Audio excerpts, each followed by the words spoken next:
Isang kagandahan dito sa New Zealand mga idol, kasi ito ay lake, at kung makikita nyo ay sa tabi ng lake talagang meron siyang jogging area, bike lane, at saka daanan ng sakyan. Ayan. Pero kung sa Pilipinas to mga idol, baka yung bahay na yan nandyan na yan, ando na yan sa may tubig na yan. Di ba? Ganyan ang bansang New Zealand, talagang may proseso, may batas, batas na hindi butas. Di ba? At yung mga mga duck na yan ay malaya sila, walang nanghuhuli.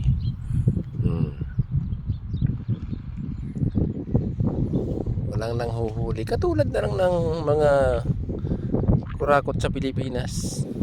Matagal ng panahon ng walang nanghuhuli, so ngayon lang nabulaga. Ang tanong, kailan kaya sila makukulong?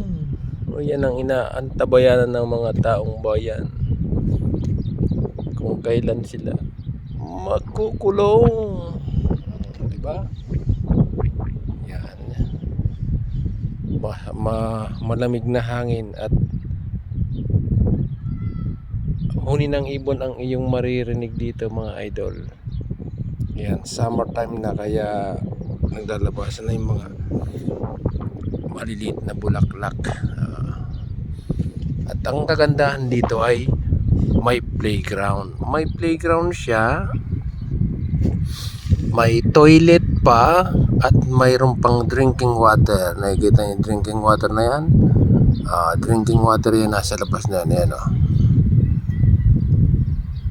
drinking water yan, nasa labas. At mayroong basurahan. Diba? May basurahan.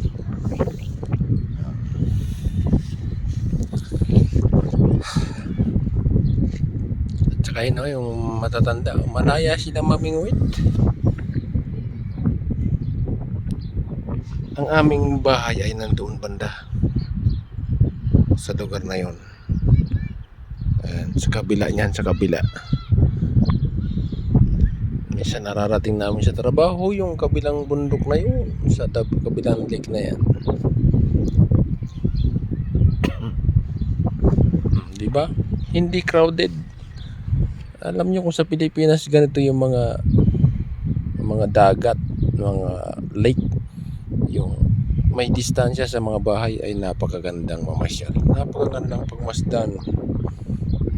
Mga sugapa kasi, mga sugapa, pati yung batas wala sa ayos. Yung batas sa Pilipinas ay butas, natatapala ng pera. Sabi nga, money.